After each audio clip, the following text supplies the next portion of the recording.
Apesar do início truncado, essa noite foi perfeita. E tem uma coisa que pode deixar melhor.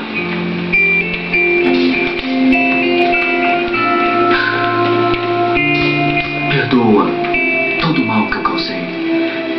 Eu sei que não posso voltar no tempo, mas posso compensar. Mesmo que custe minha vida inteira. Blair, você... Humphrey! Você enlouqueceu de vez? O que você tá fazendo? Você, conta pra ela. Me contar o quê? O que tá acontecendo?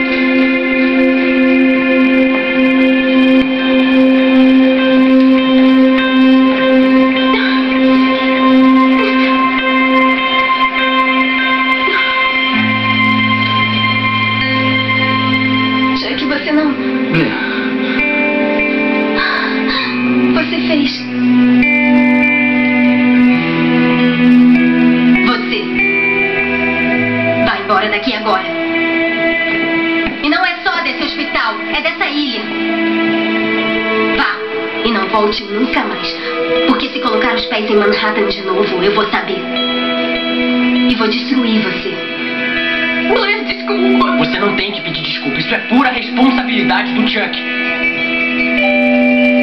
E aí, quem tá com fome? Eu trouxe comida pra alimentar um. O que houve?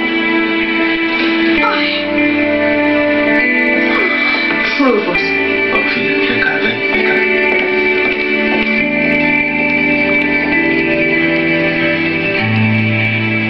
Tá tudo bem?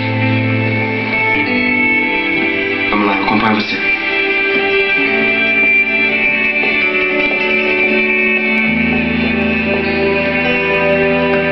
Eu achei que você não me amava mais. Eu tava muito mal, a Jenny só foi uma... Não fala o nome dela! E nunca mais me dirija a palavra na vida.